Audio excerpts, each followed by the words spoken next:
Alright guys, what's up? It's Paradox224 and welcome to the first episode of nothing at all. No. Welcome to the first episode of the tutorials. A while ago I told you guys if you left me a like or a comment on one of my videos, I would leave tutorials on how to make these. Well, if you can already tell by the fact that I have hoppers, redstone, and all kinds of other fun stuff in my inventory, we are going to make the auto forge that I made for the house in the survival world. Now, it took me a while to figure out how the hopper actually works, or how the, not how the hopper actually works, how this whole thing would work, because I wasn't expecting it to. Hoppers like to drop directly down instantly, so when I first made it, it didn't want to work properly, but I figured it out. So, what you want to do, you want to take a couple furnaces, put them here. Actually, we're not going to do that yet. We're going to put the chest here, since I don't have to, oops, I don't have to make it with, finesse in mind, since I'm not going to be using it for anything. I'm not going to worry about making it all that pretty.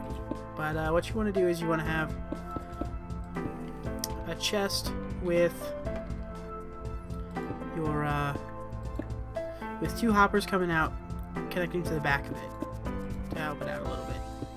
Now what you're going to do is you're going to set your redstone torches here. You don't have to have them here, you can have them wherever you want, but you just want to make sure that they're not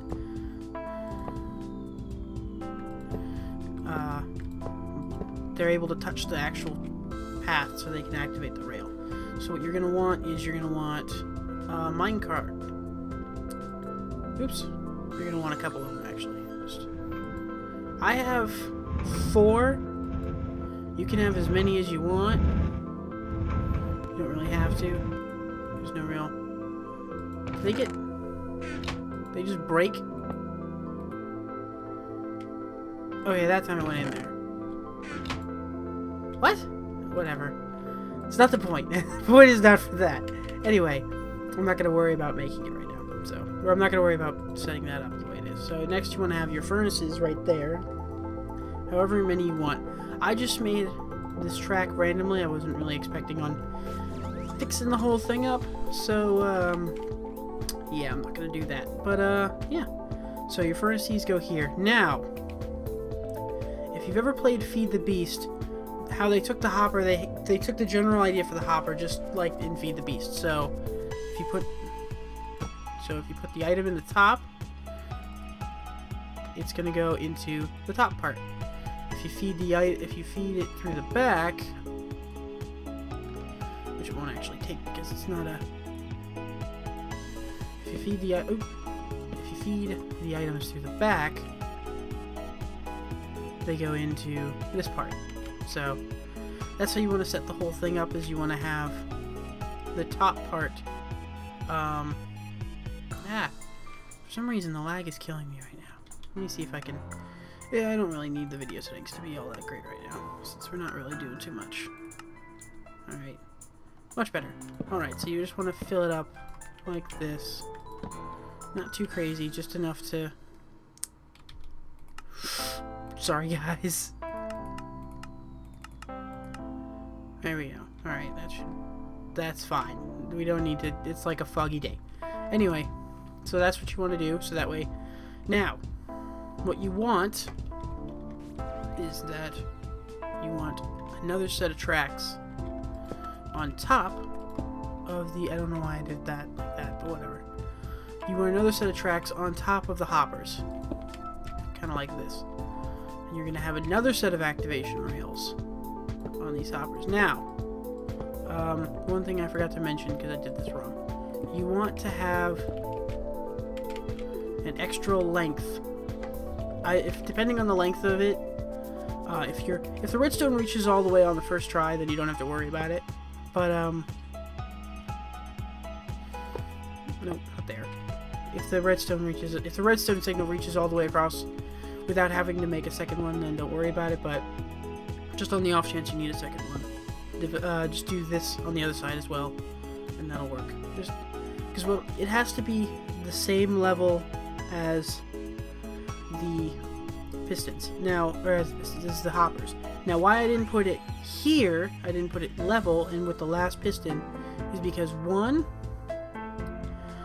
how I have it set up like this, where there's actually 2 rails going. If I can doodle it out really quick.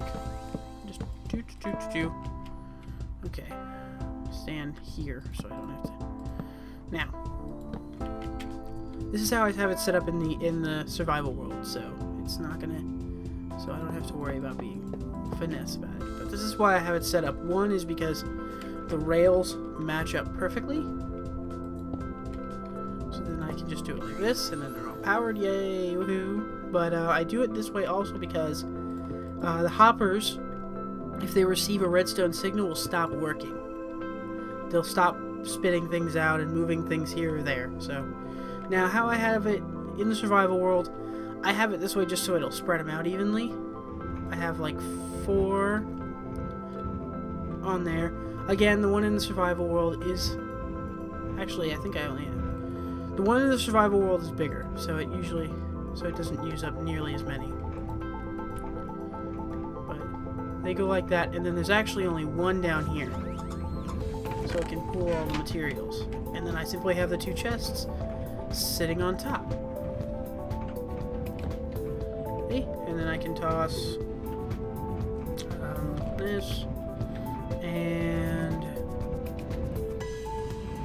this, so I can toss this in here, and that'll lead it up. Yeah, see, I have 4 in, see, and what it is because there's 2 of them, while they are generally going straight down into here, and this is going to get more than the other ones, and these 2 aren't going to get any because of the size and how I have the chest set up. If I had the chest set up centered, they would all get it, but because it's centered more to the right, then they're only getting it. But yeah, so this is how it works. This is the auto forge. It's a cool little invention. It definitely makes mass smelting a lot easier, and it automatically collects all your resources. Now, if you want to collect the actual XP, simply just knock this part out, and then just pick it up yourself. I don't really care too much for the XP, I never really use it all that much, and we'll be developing a mob spawner later, so we won't really need it for right now, but this is what we've got for the auto forge. If you guys don't use it, it's up to you. I think it's a cool invention. I'm definitely going to be using it a lot if I ever need a massive amount of items made, like if I'm making smooth stone or glass, separating it all out and then having it collect up in the same single spot makes it 10 million times easier. But yeah, so since I never do this, I will see you guys next time. Actually, sorry, I forgot to mention, the next tutorial I'm going to be making is, sorry, trying to think. I'm either going to make the mob spawner one next, or I'm going to make the cow farm next. I'm probably going to make the cow farm next since we've actually made that already, and you guys have seen how that works. But I didn't go too much into detail of it because I knew I was going to make a tutorial if someone made a like on the cow farm video, which somebody did. So, next tutorial episode, which I don't know when that's going to be, we will make a cow farm, and you will be able to see all of the awesomeness that is the cow farm, because it's cool. Alright, I will see you guys then.